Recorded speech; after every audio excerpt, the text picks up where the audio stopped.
La réalité, c'est que pour la grande majorité des entreprises, faire du marketing, de la croissance, etc., c'est faire de la communication. Je suis beaucoup de product managers américains parce qu'en fait, quand ils te parlent de product, ils te parlent de growth. Il faut investir dans le fait de tester dans l'objectif de trouver son product market fit. C'est vraiment ça le truc, hein. C'est comment est-ce que je peux compresser le temps. Demain, les prochains Avast, Publicis, etc., ils auront commencé dans le digital. Je suis rentré, je sais que beaucoup de gens sont rentrés dans les sujets du growth hacking par rapport aux enjeux techniques. Si c'était qu'un enjeu technique, je me serais fait chier au bout de quelques mois, tu vois. Bonjour à tous, vous êtes bien sur les grosses keynotes propulsées par le Growth Event. Pour rappel, le Growth Event, c'est le premier salon en France qui vulgarise le growth pour le rendre accessible à tous, peu importe votre métier dans la tech. Les places sont 100% gratuites mais en quantité limitée, donc n'hésitez pas à vous inscrire dès maintenant si ça vous intéresse.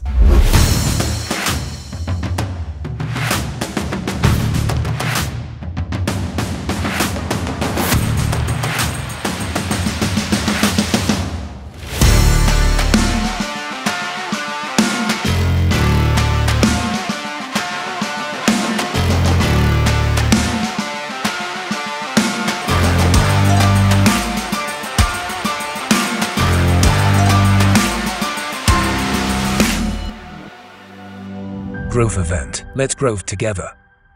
Bonjour à tous, vous êtes bien sur les grosses keynotes propulsées par le Growth Event. Et aujourd'hui, on a le plaisir de recevoir Jordan. Un grand merci d'avoir accepté d'être présent aujourd'hui.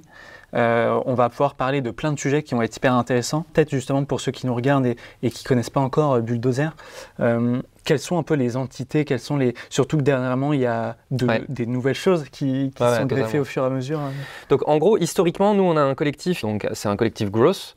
Donc la particularité, c'est qu'on était capable de travailler sur un petit peu tous les différents sujets de croissance des boîtes.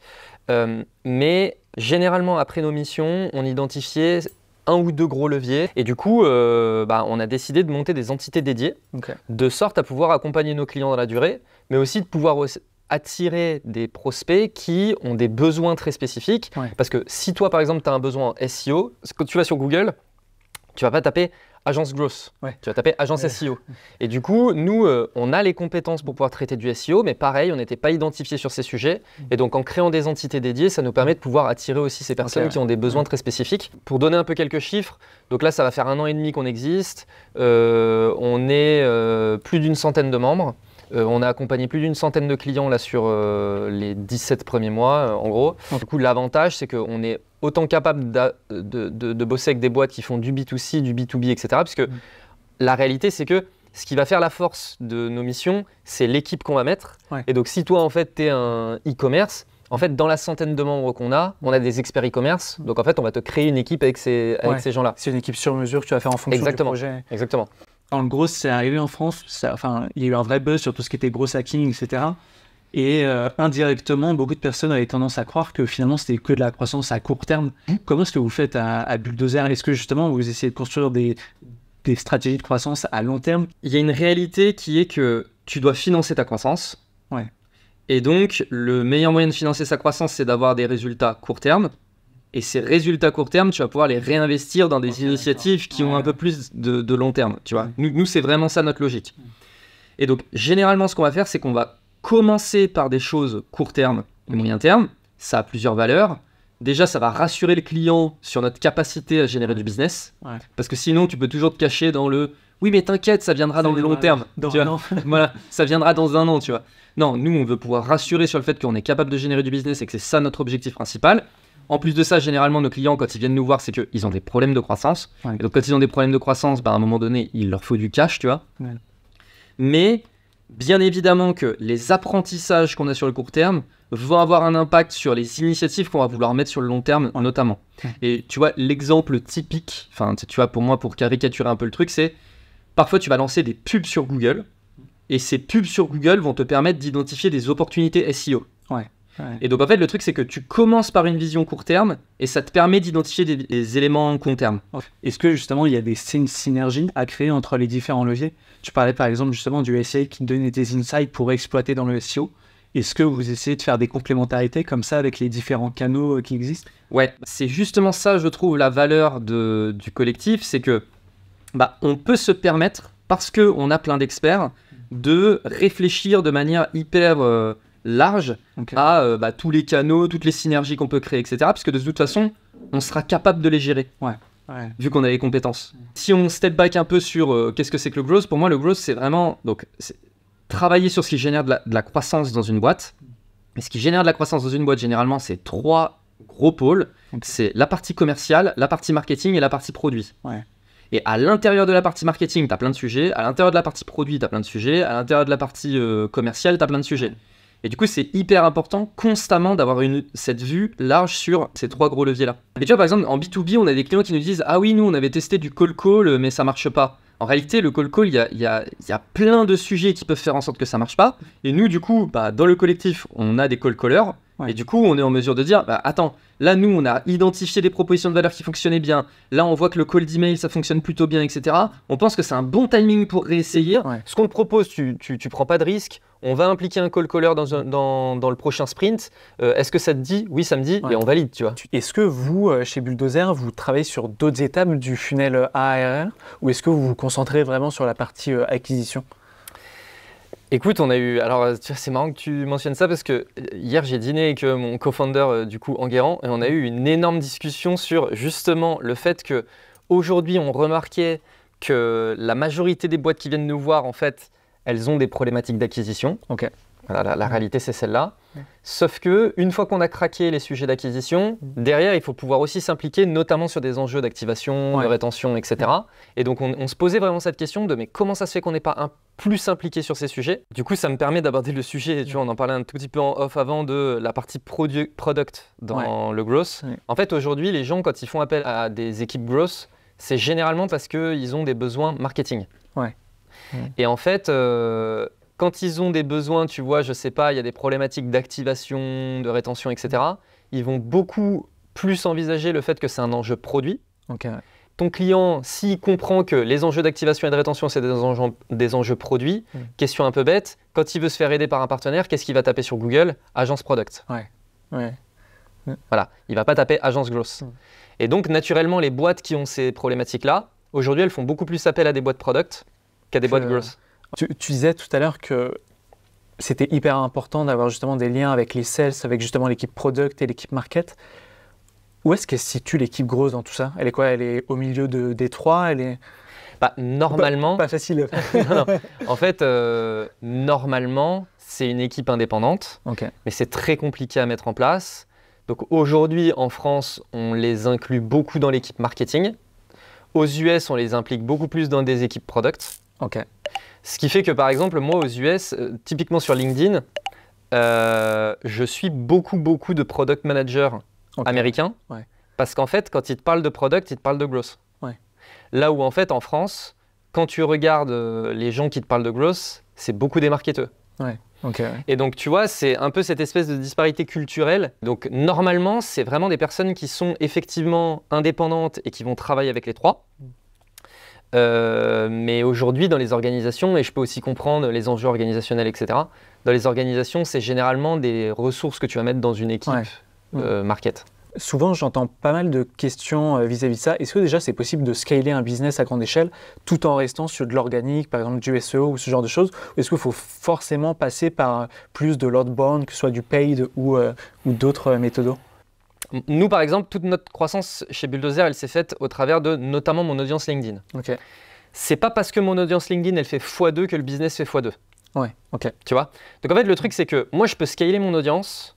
Ça va me permettre de pouvoir scaler mon business. Et en fait, si tu veux, le truc, c'est que la rentabilité de mon audience, elle diminue au fur et à mesure qu'elle augmente, que mon audience augmente. Tu vois ce que je veux dire ? Et donc, naturellement, toi, tu es toujours en train de mettre le même niveau d'effort, mais sauf qu'il y a un moment donné où tu te rends compte que la rentabilité de cet effort, elle diminue. Et donc, tu vois, c'est des choses où tu te dis, non mais en fait, il faut que j'arrive à avoir des choses prédictibles. Là où typiquement en B2B, tu as l'outbound. L'outbound, c'est quoi ? C'est call d'email, call. Call d'email et call, c'est prédictible. À un moment donné où vraiment, tu sais, quand j'envoie 100 emails, je reçois 10 retours. Quand je passe 100 coups de téléphone, j'ai 10 rendez-vous. Donc après, par rapport aux objectifs que tu t'es fixés, tu es capable de dire, je vais me prendre 3 call-callers, je vais envoyer tant d'emails, etc. Et là, c'est beaucoup plus prédictible, tu vois. En fait, finalement, en outbound, si j'ai bien compris, vu que tu maîtrises plus ou moins ton target, potentiellement, même si tu fournis beaucoup plus d'efforts pour aller en contacter, tu maîtrises un peu plus la chose qu'en inbound, c'est ça? En théorie. Ok. Dans les faits, en fait, tu vois, c'est un peu, faut se dire, faut imaginer un peu des espèces de cercles de qualité. C'est-à-dire qu'au début, tu vas identifier tes cibles, etc. Ou c'est pareil avec l'inbound, quand tu fais de la pub, tu vois, tu vas préparer ton audience, tu vas lui mettre les critères, etc. Naturellement, l'algo, tu vois, même dans le paid, l'algo, au début, il va se dire, ah ok, j'ai trouvé vraiment son cœur de cible. Ok. J'ai trouvé le cœur de cible, donc il va se concentrer là-dessus. Donc généralement, au début, quand tu commences à faire tourner tes campagnes, tu as de bons résultats. Ouais, t'es hyper rentable, quoi. Voilà. Oui. Puis au fur et à mesure du temps, tu comprends pas pourquoi tu n'as rien touché, mais tu deviens de moins en moins rentable. Mais en fait, le truc, c'est que l'algo, il a épuisé ce petit cercle hyper qualitatif et il est obligé de l'écarter. Et plus tu t'éloignes de ce cercle, et plus ton audience, elle devient moins quali. Et donc, naturellement, tes performances, elles diminuent dans le temps. Et avec, tu vois, l'outbound, il peut aussi se produire ça. C'est-à-dire que naturellement, tu vas te concentrer sur vraiment ton cœur de cible, une base de données hyper spécifique que tu as identifiée. Et puis, il y a un moment donné où, du coup, tu vas t'écarter un petit peu de ça, ça va devenir un peu moins qualitatif, mais tu te dis, de toute façon, les efforts, ils sont là, la machine elle est en train de tourner, donc voilà. Donc là, en théorie, oui, mais en pratique, dans la pratique, c'est un petit peu plus galère. Et c'est pour ça que quand on fait du scale, c'est pour ça que c'est important aussi de varier les approches, varier les canaux, varier, etc. Ouais, pas être trop dépendant d'une verticale. Ouais, totalement. Parce que vraiment, c'est hyper frustrant. Tu vois que le truc, il monte comme ça, c'était hyper rentable et tout. Et puis, tu n'as rien touché à ta machine. Et puis, naturellement… Donc, voilà. C'est aussi la raison pour laquelle, tu vois, il y a des boîtes qui, en phase de scaling, vont aller s'attaquer à des nouveaux marchés, des nouveaux pays, des nouvelles offres, etc. pour retrouver ce truc de « Ah bah tiens, du coup, sur ce nouveau marché, je vais aller de nouveau identifier mon cœur de cible, là où je vais être très rentable, etc.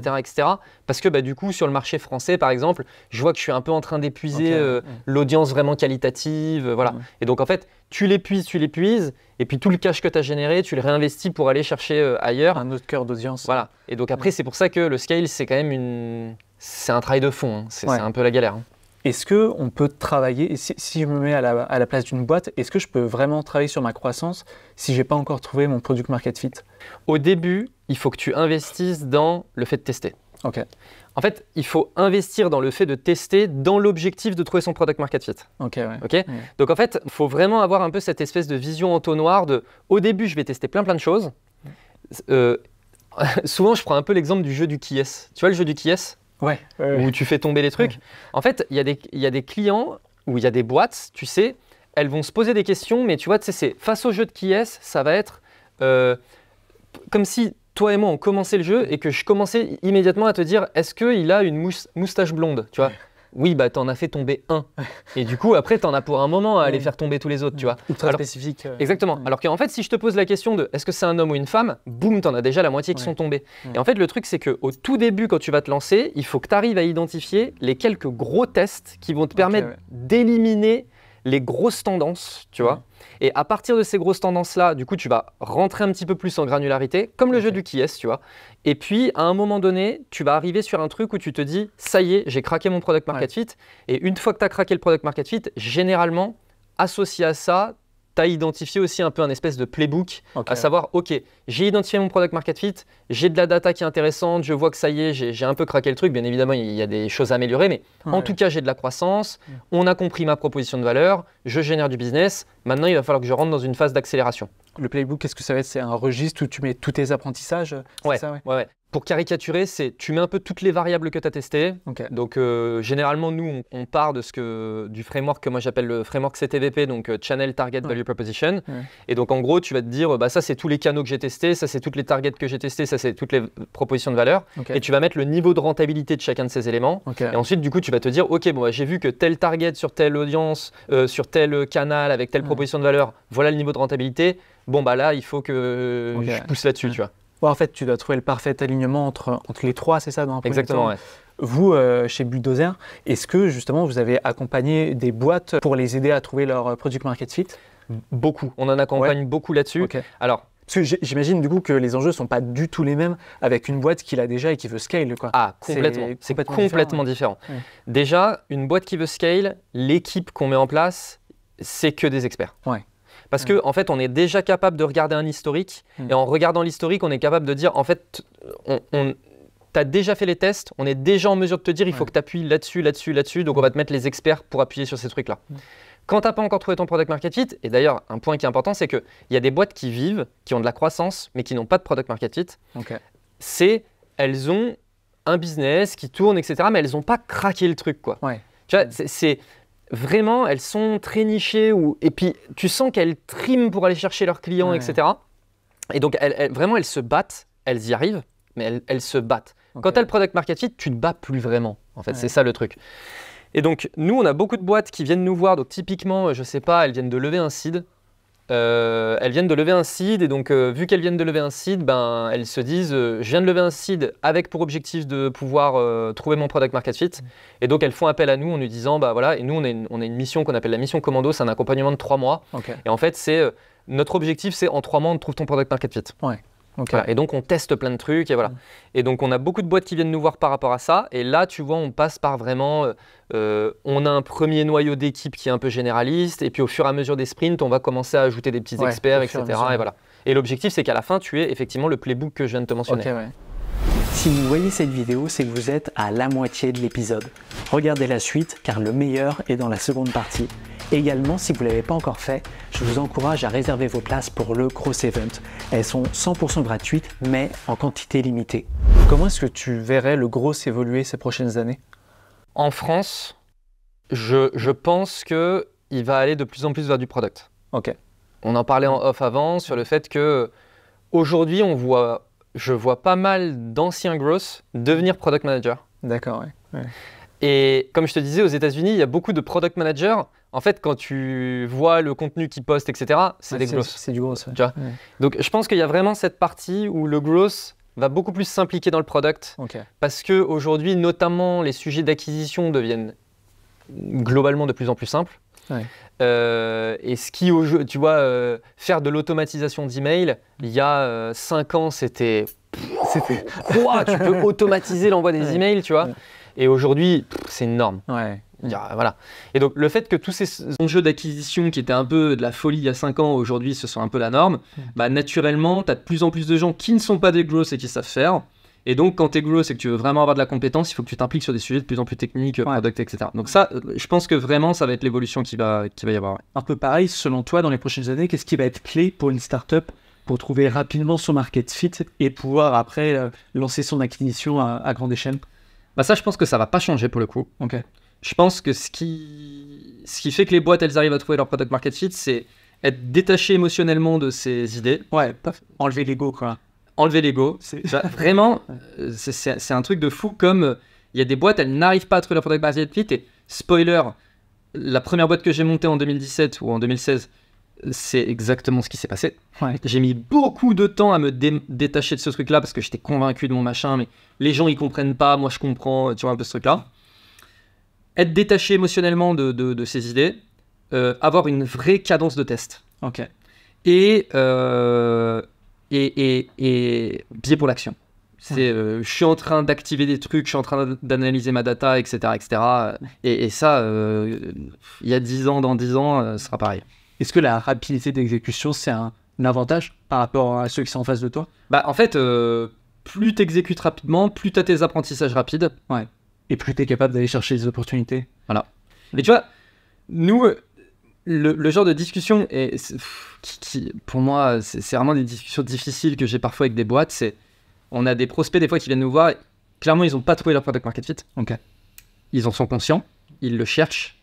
Et moi, en fait, je leur dis, bah écoute, moi, je te propose de partir sur une mission commando, on t'accompagne pendant 3 mois, l'objectif, c'est de te trouver ton product market fit en 3 mois, et si on l'a pas trouvé au bout de 3 mois, c'est que t'as pas de product market fit, il faudra se rendre à l'évidence. Et quand je leur annonce le prix de la presta, ils me disent ah ouais, non mais vas-y, bah du coup je vais continuer moi-même de mon côté. Et en fait, ce qui se passe dans les faits, c'est que c'est des gens qui ont pas les compétences, etc., etc.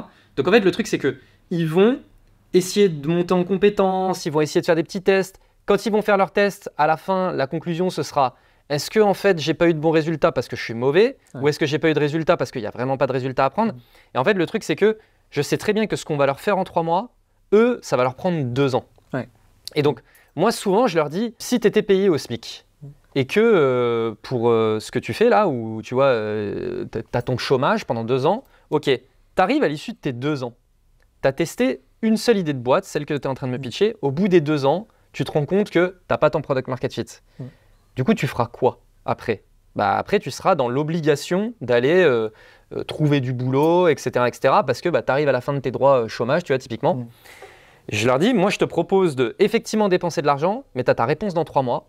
Et si dans 3 mois, en fait, ça ne marche pas, tu pourras avoir une autre idée de boîte, soit tu pourras retrouver du boulot direct, etc.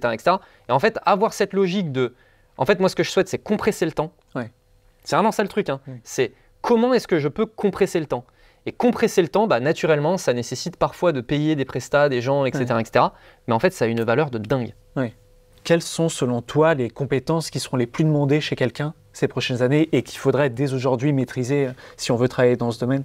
Le meilleur moyen de trouver du business, c'est de se spécialiser et de devenir expert d'un truc. Aujourd'hui, typiquement, si tu es expert Webflow, tu as du business. Franchement, voilà, tu es expert Webflow, tu as du business. Tu es expert créa publicitaire social ads, tu as du business. Et c'est hyper niché, mais moi, je suis un expert, je suis un designer, mais je suis expert en social ads et je fais des social ads qui convertissent. En fait, tous les gens qui font des social ads, ils savent que les créas, c'est hyper important. Ils se cassent tout le temps la tête, mince, qu'est-ce que je peux faire comme créa et tout.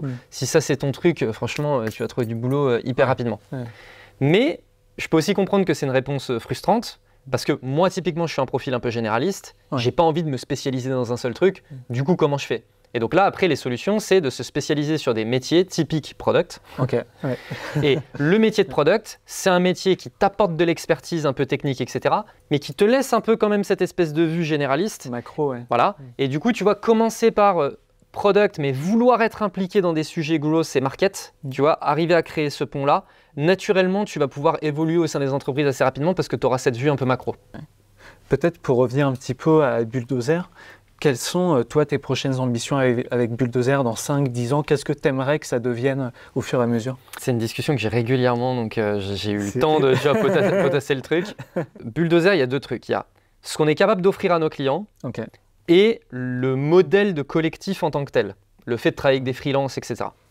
Côté client, moi, ma croyance, c'est, et puis mon ambition, c'est d'arriver à créer un groupe qui est capable de vraiment adresser tous les sujets de croissance des boîtes. Donc aujourd'hui, on fait du growth, on fait du paid, on fait du content, on fait du SEO. Demain, on fera de l'outbound. Demain, on fera du brand. Demain, on fera peut-être du product. Demain, on fera etc. Donc, tous les sujets de croissance, à un moment donné, moi, mon ambition, c'est que les boîtes, la logique, ce soit « Ah, j'ai un problème sur ma croissance » ou voilà. J'ai la logique Bulldozer. Tu vois, ce truc de « Ah, mais attends, mais du coup, il faut qu'on appelle Bulldozer. » tu vois. Ça, c'est mon ambition, on va dire, là-dessus. Après, sur l'entreprise en tant que telle, je pense qu'il y a une vraie opportunité à saisir. Tu vois, aujourd'hui, les mastodontes du marketing, c'est des boîtes comme Havas, Publicis, tu vois, des boîtes comme ça. C'est des marques qui sont vieilles. Et en fait, ça fait très, très, très longtemps qu'il n'y a pas des nouveaux mastodontes du marketing, on va mettre ça sous le marketing, qui ont été créés. Et moi, j'aimerais bien qu'on devienne ce prochain mastodonte-là. Et je pense qu'une des opportunités qu'on a, c'est le fait que nous, tu vois, on est dans un écosystème où pour nous, le marketing digital, c'est un truc hyper logique, tu vois, le growth, etc. La réalité, c'est que pour la grande majorité des entreprises, faire du marketing, de la croissance, etc., c'est faire de la communication. Et aujourd'hui, les Havas, Publicis, etc., ça viendra, mais aujourd'hui, ils sont encore beaucoup sur ce marketing qu'on peut qualifier de marketing un peu traditionnel. Et moi, je pense qu'il y a une vague à prendre, tu vois, il y a un truc à prendre sur le fait que demain, les mastodontes, les prochains Havas, Publicis, etc., ils auront commencé dans le digital. Et c'est pour ça que moi, je pense qu'on a une opportunité à saisir là-dessus. Il y a un timing marché qui est évident, etc., mais je pense que c'est aujourd'hui que se créent les prochains Havas, Publicis, et ils ont commencé par le digital, et je pense qu'on peut devenir ce type d'acteur. Il va y avoir un tournant. Voilà. Et ça ne veut pas dire qu'ils vont mourir. Ils auront bien évidemment leur place parce qu'ils sont hyper compétents dans ce qu'ils font, c'est des experts, etc. Mais il y aura le prochain Havas ou le prochain Publicis. Après, l'autre ambition, c'est côté collectif, sur le modèle de collectif. Moi, ma croyance profonde, c'est qu'aujourd'hui, il y a énormément de gens qui, en fait, sont malheureux dans leur job, ne voient pas de porte de sortie, etc. Et le freelancing leur fait de l'œil, mais le salariat apporte une sécurité Ouais. qui fait qu'il ne passe jamais le cap. Le modèle de collectif, pour moi, il vient rabattre un peu les cartes là-dessus parce qu'il va potentiellement apporter de la sécurité aux freelances. C'est-à-dire, demain, moi, je suis un salarié, je quitte ma boîte, je postule chez Bulldozer ou j'échange avec Bulldozer. Et en fait, Bulldozer, demain, ils me testent sur une mission, ils ont vu que j'étais compétent et en fait, ils m'amènent du business. Ouais. C'est comme si toi, demain, tu arrivais dans une boîte et tu disais alors par contre, moi, à partir de la semaine prochaine, je travaille que 2 jours par semaine. Allez, ciao, tu vois. Et en fait, ça, c'est pas possible. En fait, dans le collectif, bah, c'est possible. En plus de ça, ça va réaligner les intérêts. Parce que moi, si tu es un top talent, mon intérêt, ça va être de te donner envie de travailler pour moi. Le truc aujourd'hui, c'est que tu es un top talent, tu es dans une boîte, tu es loqué avec un contrat de travail, je vois que tu es en insécurité pour te lancer en indépendant, etc. etc. Tout mon intérêt, c'est de te faire comprendre que ouais, mais tu sais, t'es pas vraiment tant un top talent que ça, etc., etc. Et puis toi, du coup, tu vas être dans l'insécurité. Et cette insécurité va faire que tu vas rester dans ton job et au final, potentiellement être malheureux. Je caricature évidemment. Et moi, mon souhait, tu vois, c'est de me dire, en fait, demain, si tu as un top talent et que tu t'en rends compte, tu auras tellement d'opportunités qu'en fait, tu choisiras les gens avec qui tu veux bosser. Donc moi, c'est dans mon intérêt de te mettre bien. Et toi, c'est ton intérêt aussi de faire du bon boulot. Parce que si tu fais du mauvais boulot, je te refilerai pas de boulot. Tu vois. Et donc en fait, les intérêts sont complètement alignés. Et c'est pour ça que mon ambition, c'est vraiment d'aider aussi au développement de là-dessus. Et on est d'ailleurs aidé par pas mal de boîtes comme Collective Work qui font aussi un travail énorme sur ce sujet-là. Et donc voilà, on est dans cette mouvance. Et je trouve ça hyper intéressant parce que aujourd'hui, c'est vrai que les attentes, les demandes des salariés évoluent de plus en plus. Tu parlais même de la flexibilité, mais même des valeurs envers certaines boîtes. Et je pense que ce n'était pas forcément le cas il y a une dizaine ou une quinzaine d'années. Ouais. Peut-être la dernière question, Jordan, qu'est-ce que tu aimes le plus dans le gros? Qu'est-ce qui fait qu'aujourd'hui c'est ça et que ça ne changera pas et que demain tu continueras encore dans cet univers? Qu'est-ce qui te motive chaque jour? Qu'est-ce qui t'anime finalement? Plein de trucs. Plein de trucs. En fait, le premier truc, je dirais justement la polyvalence. Ok. Moi, en fait, ce que j'aime, c'est faire du business. Et faire du business, c'est... je caricature et pour certaines personnes, ça peut être un gros mot, mais c'est vraiment comme ça, c'est j'aime bien faire de l'argent. Ouais. Tu vois, c'est pour ça que faire du sales, faire du commercial, tu vois, de la vente et tout, ça m'intéresse parce que tu crées de l'argent. Ouais. Le marketing, ça crée de l'argent. Le product, ça crée de l'argent. Et en fait, moi, ce que j'aime, c'est... Et tu vois...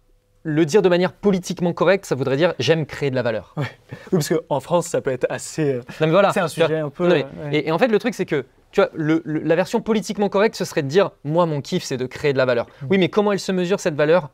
Avec l'argent. Avec la thune. Tu vois, il y a des gens, quand tu leur dis moi, mon kiff, c'est de faire de l'argent, ils vont te dire oui, donc t'aimes profiter des gens. Non, mais attends, en fait, le truc, c'est que si t'as un produit de merde, les gens, ils l'achètent pas.